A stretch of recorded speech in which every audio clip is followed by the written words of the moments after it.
Hello and welcome. Chris from Missouri here, bringing you another video about baseball cards. In this video, I'm going to show you some cards, but it's going to be toward the end. And I'd like you to stay with me through this because I'm going to talk about a sporting event that I went to last night, and there might be a little bit of fandom kind of leaking through. But really, I'd like you to stick with me because I'm going to try to make a point toward the end and see if it relates to you. So bear with me. So my wife Shannon and I went to a Kansas City Royals game last night to watch the Royals play against the Cleveland Indians. And it's kind of a big series for the Royals. Uh, Anytime you're playing the leader of your division head to head at home, if you can pick up some games and bring your record a little bit closer, it just brings some excitement to the ballpark, and this was no exception. See, we stopped and picked up friends of ours named Greg and Stacy. They've been married for a long time, and the first part of this is kind of about their family, and see if this relates to you guys too. But they were excited to go to the game with us. We had good seats, great parking, that kind of stuff. Um, but that's not really what the point here that I'm making. The game, yes, the game was great. The Royals won. They hit 4 home runs. So far, they've won 2 games in a series of 4, and so they picked up 2 games on the Indians to help get that a little bit tighter, that race. But see, what I wanted to tell you about this part here is Greg and Stacy's loves baseball and even football as much as my wife Shannon and I do, and it's nice to nice to watch games with people like that. But see, they get their fandom and their love of sports and love of the game from from their mom and dads. But especially Gene and Kay. Gene and Kay is Greg's mom and dad, and they've been married over 60 years. And when I think of them at sporting events. I've been to a few Royals games when they were there, been to some Chiefs games, and we've tailgated together and just different things. But the only thing that keeps them from watching a Royals game or a Chiefs game is maybe their grandkid has something going on. But they're they're like the matriarchs and the matriarch and the patriarch right up here, and they pass this pyramid thing down to their kids that when the kids have something, when Greg and Stacy have they got a man cave like a lot of us, and when they turn on that TV to watch a Royals game, their couches and chairs and their bars are filled with family shouting and screaming as much as they are, especially on a Chiefs Sunday. They Baseball and football has helps keep this family closer together. Now, it's not the number one thing in their life, but um, it's a big part of their life, and that's a good thing because anytime you can get kids and family and get them close to you, I don't care what's drawn it to you, but if it's the love of the Royals or the love of the Chiefs, then great. Now this family, they are diehards, and I am so glad that Gene has got to see the Gene and Kay have got to see the Chiefs do so well because see they lived through, and I have too, some awful, terrible Chiefs seasons, and so now they're being rewarded for being fans and staying fans all the way through. And they're fans of the Royals, whether the Royals win the World Series in 2015 and 85 or lose 100 games in the 90s every year. And so right now it's fun. They're being rewarded and we're being rewarded. But what I wanted to talk about you at there, getting back to the family thing, how sports has brought that family together and keeps that kind of a tightly knit unit. And it's really cool. We were sitting in the parking lot um, waiting to go in, and Shannon got us front row seats. Our parking spot was literally the first spot right before we went into the gate. And then so they were great, but as we were sitting there, Greg got to FaceTime his grandson Hank, and I don't want to give a shout out to.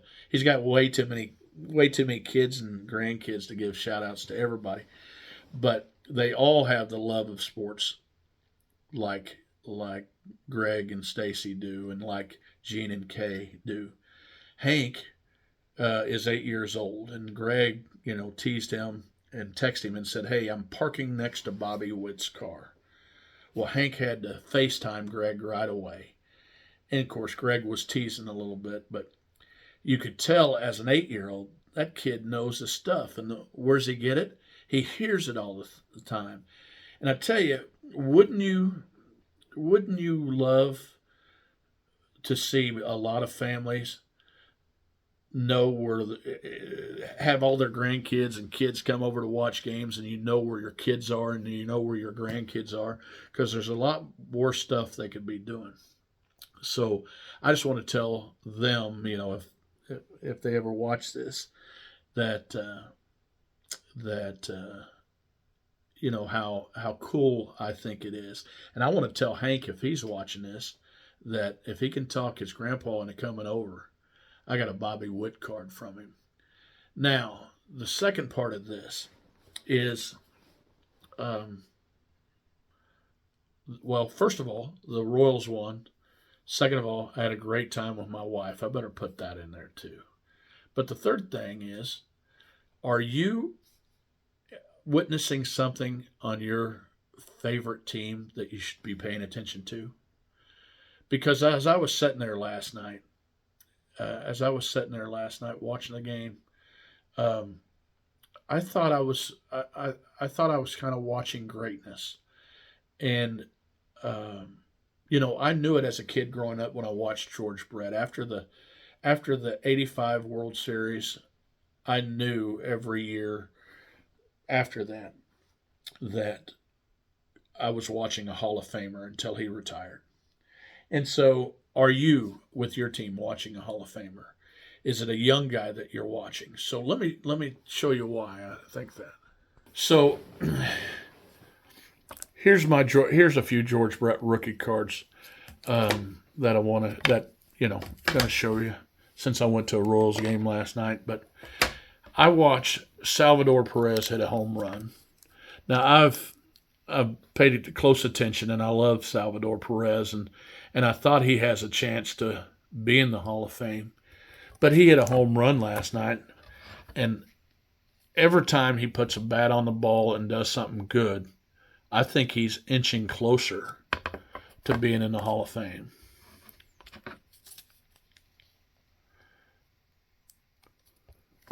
So, do you have one of those on your favorite team? And if you do, leave a little message down here below. Now, I know there's some of you out there, but Salvador Perez is my favorite active player right now. But then I thought about it, and I told you before, I don't prospect for cards. I don't go out and pick up a ton of cards and then maybe try to turn them around and sell them. But I do want to recognize greatness, and I don't want to get caught off guard if somebody gets sent. Somebody ends up making it to the Hall of Fame. So I picked up some of these cards really early, and that's Bobby Witt auto. Here's another Bobby Witt auto. I have his base rookie cards as well. But as I watched Bobby Witt play, I asked myself, is he a future Hall of Famer? And I don't know. There's all kinds of things that can happen to him, as you guys that are watching this know. But ask yourself, with your favorite team, are you watching greatness? Is there a young player on your favorite team that you should pick up? I know some get touted more than others, but I love George Brett because he stayed a Royal his whole entire career. I love Johnny Bench because Johnny Bench stayed a Kansas City. I'm sorry, a Cincinnati Red his whole entire career. Those are coming few and farther between these days. There's going to be a statue built of Salvador Perez someday at Royal Stadium. To me, if I was wanting to leave a legacy, that'd be worth a whole bunch to me. Hopefully, I'm watching Bobby Witt grow into a future Hall of Famer. If he plays and stays with the Royals his whole career, there'll be a statue built of him too. So ask yourself with your teams, are you watching greatness? Should you pick up a card of greatness? Let me know in the comments. I love Greg and Stacy, and I love my wife too. But I love it that Greg and I, or Shannon and I, can go to a ball game with another couple, and I love sitting back and looking at what I believe Gene and Kay Smith created. Guys, remember, it's only a hobby. Collect what you like.